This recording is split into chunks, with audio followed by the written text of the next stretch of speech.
प्रणाम अहाँ सब गोटा के। जय मिथिला, जय मैथिल, जय माँ जानकी। जखन महिला दिवस आबै छै यानी कि नारी दिवस, अहाँ देखबै पूरा सोशल मीडिया पर नारी के बारे में, नारी तू नारायणी, पता नहीं की सब कविता, गीत, संगीत सब खूब रास लिखल जाय छै कि सिर्फ महिला के लिए सिर्फ एक दिन होइत छै महिला दिवस, या 365 दिन होइ छै महिला के सम्मान के लेल। आई हम सब अब बहुत बदलि गेलहुँ हैं।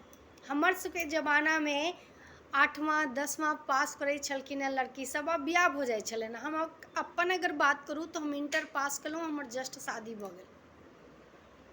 लेकिन हमरो बेटी छथि तऽ हम हुनका बेटी के भारत के टॉप यूनिवर्सिटी से करवा रहल छियनि, एजुकेशन दऽ रहल छियनि, आगाँ और हुनका पढ़ेबनि। एखन ई बहुत नीक विचार छै। सब अपन अपन बेटी के आइ पढ़ा रहल छथि, आगाँ बढ़ा रहल छथि। एकटा स्लोगनो छै कि पढ़ती बेटी तो बढ़ती बेटी, राइट?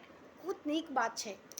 लेकिन जे विचार हमर अहाँ के अपन बेटी लाए, ओ विचार अपन घर के बाकी स्त्री ला किया नहीं? अपन पत्नी, अपन माँ, अपन बहिन, अपन भाभी ला किया नहीं ई विचार है? एकटा स्त्री किया नहीं सम्मान पा सकै छथि? किया एकटा स्त्री के अधिकार नहीं छनि? ओ अपन सम्मान पा सकैत, ओ अपन पहचान बना सकैत, ओ आत्मनिर्भर बनि सकैत छनि अधिकार। लेकिन हुनका ई अधिकार देल नहीं जाइ छनि। बड़ी मुश्किल से, बड़ हिम्मत कऽ कऽ कियो स्त्री ई बारे में बात राखै छथिन अपन परिवार के सामने कि हमरा किछु करबाक के जीवन में, हमरा आगाँ बढ़बाक के जीवन में। सबसे पहले अपोज यानी कि विरोध हुनकर पति करै छथिन, हुनकर बच्चा सब करै छथिन, हुनकर साउस ससुर परिवार के लोग करै छथिन, अड़ोसी पड़ोसी करै छथिन, नाता रिश्तेदार करै छथिन, सब विरोध करै छथिन। अब बहुत हिम्मत केला के बादो, सबके समझाला बुझेला के बादो महिला अगर आगाँ बढ़ै छथि तऽ हुनका रोकै लए जिस सेक्टर में ओ जाइ छथिन ओहो में लोग सब तैयार रहै छथिन। महिला सब पता नहीं किया अनेरो लोग के प्रतिस्पर्धा स्टार्ट भऽ जाइ छै। जे सेक्टर में अहाँ जेबै ओ सेक्टर में जे पुरुष प्रधान सब छथि हुनका इच्छा नहीं रहै छनि जे अहाँ महिला भऽ कऽ हुनका से आगाँ बढ़ि जेबै, एकदम हुनका पसंद नहीं आबै छनि।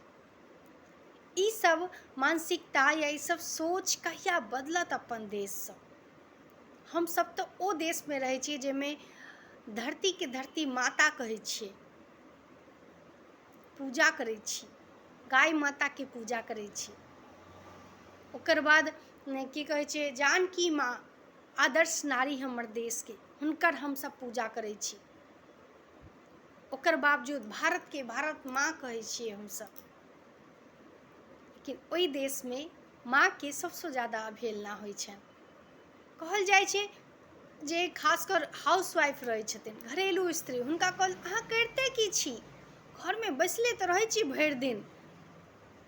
अरे बैसले रहै छी, घर के सबटा के काज की करै छथि? नौकर आबि कऽ की? लेकिन फेर ओ सबटा काज करथिन। एकटा घरेलू स्त्री खाना बनेती, घर के साफ सफाई करती, परिवार के ध्यान रखथिन, बच्चा के शिक्षा के ध्यान रखथिन, पति के ध्यान रखथिन, आ ओकर बावजूदो कहल जाइ छै कि अहाँ करै की छी? बैसले तऽ रहै छी भरि दिन। परिवारों के लोग किया सोचै छथिन जे हिनका काजे की छनि? जहन कि इएह काज कऽ कऽ साउस अपन जिंदगी पूरा बितेलखिन, ओकर बावजूद हुनकर लागै छनि जे हुनकर पुतहु करिते की छथिन घर में, काजे की रहै छै घर में। लेकिन वएह अगर कोनो पुतहु वर्किंग वुमन रहै छै तऽ हुनका आगाँ से चाय भेटै छनि, नाश्ता भेटै छनि, सम्मान भेटै छनि, कियाकि ओ काज कऽ के एलखिन हैं कतौ से।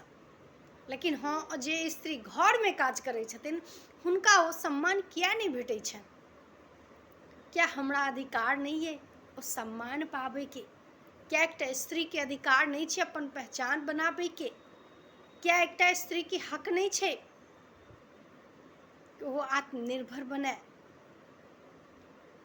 कहल जाइ छै, माँ से बच्चे से सुनने छलियनि हैं कि स्त्री अगर पढ़ल लिखल रहै छै ने तऽ अपन बच्चाके पढ़बै छै, सही बात छै। अगर स्त्री शिक्षित रहथिन तब कम से कम अपन बच्चाके तऽ पढ़ेथिन। अगर स्त्री सक्षम रहथिन ने तऽ पूरा परिवारके ओ सक्षम कऽ सकै छथि। ई बात किया नहि बुझै छियै हमसब?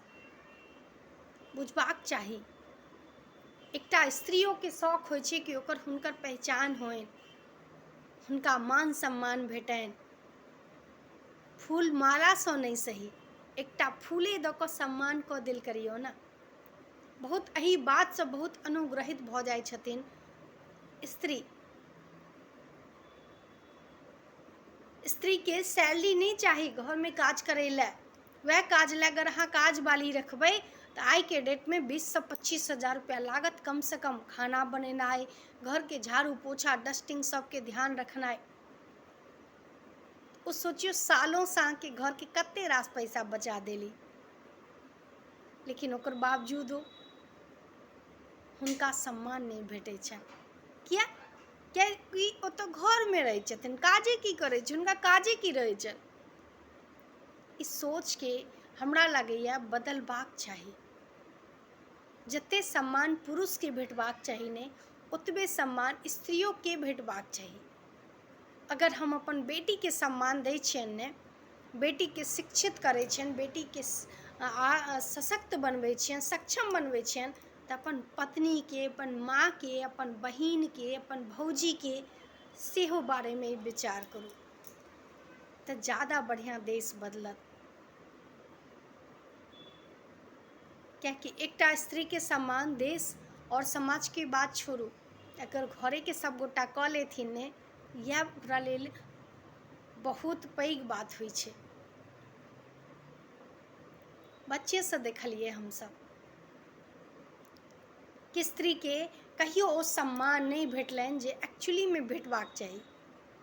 बच्चा अगर गलत केलक तऽ माँके दोष, बच्चा अगर बढ़िआँ केलक तऽ पिताके वजहसँ। ई किया? अगर सबटा बेटा अगर खराब भऽ गेलखिन तऽ पुतौहे दुआरे खराब भऽ गेलखिन। ई सोचके हमरा लागैया बदलबाक चाही और ई हमर इच्छा है। अहाँ सब कमेंट कऽ कऽ हमरा जरूर बताएब कि जे हमर इच्छा है कि गलत इच्छा है। ई जे हमर अभिलाषा है कि महिलाके सशक्त बनबाक चाही, सम्मान भेटबाक चाही, पहचान भेटबाक चाही, कि गलत है। अहाँ सब ज़्यादासँ ज़्यादा प्लीज कमेंट कऽ कऽ जरूर बताएब हमरा। प्रणाम अहाँ सब गोटाके। जय मिथिला, जय मैथिल, जय माँ जानकी। हमर बातके अन्यथा कतई नहीं लेब। हम एकटा बस अपन विचार जे हमरा बढ़िया लागल बस हम ओ राखि रहल छी। प्रणाम अहाँ सब गोटाके।